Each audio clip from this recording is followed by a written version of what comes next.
नमस्कार, the beginning culture में आपका स्वागत है। अंग्रेज पहली बार भारत कब, कहाँ और क्यों आए, आइए जानते हैं इस वीडियो में। देश अपनी आज़ादी की 75वीं वर्षगांठ मना रहा है। भारत को यह आज़ादी अंग्रेजों के करीब 200 सालों की गुलामी के बाद मिली। भारत ने अपनी आज़ादी के लिए लंबी लड़ाई हुई। हजारों क्रांतिकारियों की इस लड़ाई में मौत हुई। इस वर्ष भारत अपनी स्वतंत्रता के 75 वर्ष पूर्ण कर चुका है, जिसके उपलक्ष्य में हम आज़ादी का अमृत महोत्सव पर्व मना रहे हैं। क्या आपको पता है कि अंग्रेज पहली बार भारत कब और क्यों आए थे? कैसे पूरे भारत पर राज हो गया, जानते हैं इस वीडियो में। 16वीं सदी में भारत को सोने की चिड़िया कहा जाता था। इसके पीछे वजह थी कि दुनिया के कुल उत्पादन का 1/4 माल सिर्फ भारत में तैयार होता था। दिल्ली में तब मुगल बादशाह जलालुद्दीन मोहम्मद अकबर की हुकूमत थी। अकबर की गिनती उस दौर में दुनिया के सबसे दौलतमंद बादशाहों में होती थी। यहाँ तक कि चीन में भी उससे अमीर कोई बादशाह नहीं था।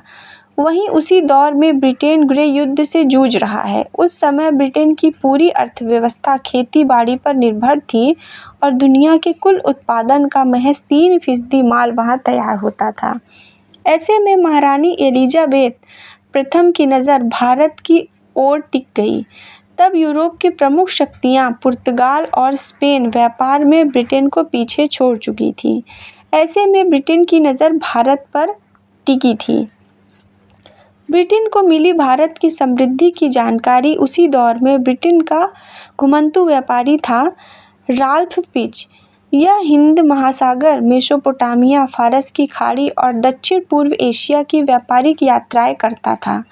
इसी दौरान उसे भारत की समृद्धि के बारे में पता चला।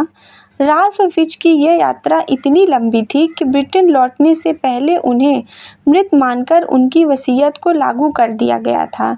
जब वह अपने देश पहुँचे तो उनका सब कुछ खत्म हो चुका था और वह भारत के साथ व्यापार करने के लिए कंगाल हो चुके थे। इसके बाद 31 दिसंबर 1600 को ब्रिटिश ईस्ट इंडिया कंपनी को ईस्ट इंडीज के साथ व्यापार करने के लिए ब्रिटिश सम्राज्ञी एलिजाबेथ प्रथम से एक रॉयल चार्ट प्राप्त हुआ था। इसके बाद भारत में ईस्ट इंडिया कंपनी की स्थापना की गई। दरअसल ईस्ट इंडिया कंपनी से पहले पूर्वी एशिया के एक समुद्री मार्ग से 20 मई 1498 को वास्को डी गामा का आगमन हुआ। यहीं से भारत और यूरोप के बीच एक समुद्री मार्ग खोजा गया था। इस यात्रा में वास्को डी गामा का सहयोग अब्दुल मजीद ने किया था। इसके बाद से ही भारत में यूरोप का व्यापार शुरू हो गया था। हालांकि इस दौर में व्यापार करना काफ़ी चुनौती भरा था। समुद्री लुटेरों का खतरा तो था ही, साथ ही यात्रा में महीनों का समय लगता था। हालांकि भारत में उस दौर में भी ऐसे उत्पाद तैयार किए जाते थे जिसके लिए दुनिया भर के देशों की नज़र भारत पर टिकी हुई थी। अंग्रेजों का सबसे पहले आगमन भारत के सूरत बंदरगाह पर 24 अगस्त 1608 को हुआ। अंग्रेजों का उद्देश्य भारत में अधिक से अधिक व्यापार करके यहाँ से पैसे हड़पना था। 1615 ईस्वी में जहांगीर के शासनकाल में सर टॉमस रो को अंग्रेजों ने अपना राजदूत बनाकर जहांगीर के दरबार में भेजा। Sir Thomas Roe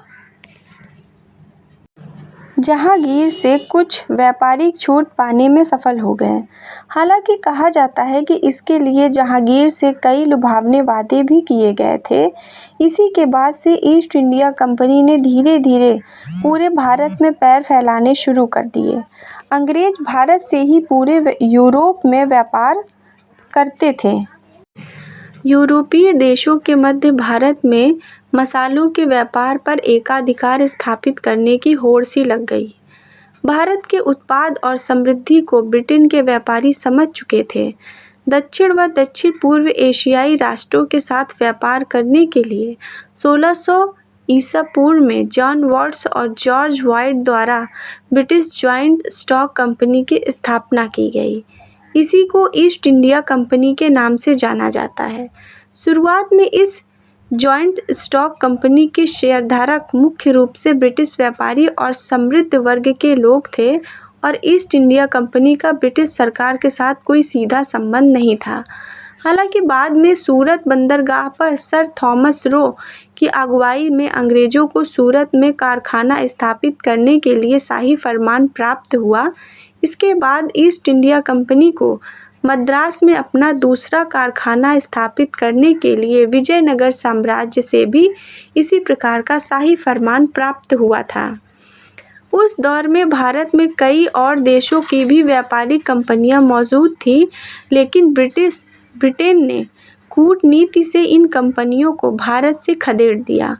east India company ने भारत के सभी तट जैसे कलकत्ता, बॉम्बे, मद्रास और अन्य जगहों पर ब्रिटिश संस्कृति को बढ़ाना शुरू कर दिया।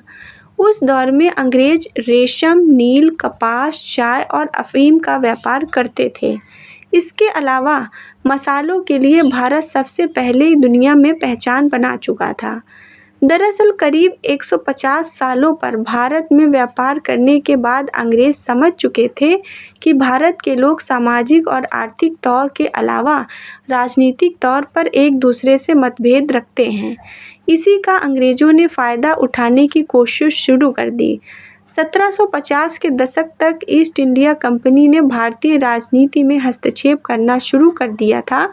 सबसे पहले अंग्रेजों ने भारत में कलकत्ता में अपनी ताकत का इस्तेमाल किया।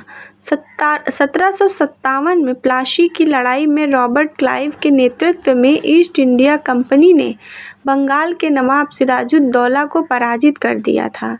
इसी में जीत मिलने के साथ ही भारत में ईस्ट इंडिया कंपनी का शासन स्थापित हो गया था। भारत कलकत्ता ही भारत की राजधानी था। हालांकि भारत के लोगों को भी धीरे धीरे ईस्ट इंडिया कंपनी की सोच समझ आनी शुरू हो गई थी। जब ईस्ट इंडिया कंपनी अपना अधिकार बनाने लगी तो 1857 के पहले स्वतंत्रता आंदोलन या 1857 के विद्रोह को देखा गया। इसी के ठीक एक साल बाद 1858 में भारत में ईस्ट इंडिया कंपनी के शासन का अंत हो गया था। अंग्रेजों ने भारत से ईस्ट इंडिया कंपनी की विदाई कर दी और ब्रिटिश क्राउन का भारत पर सीधा नियंत्रण हो गया और अंग्रेज शासन करने लग गए। धन्यवाद।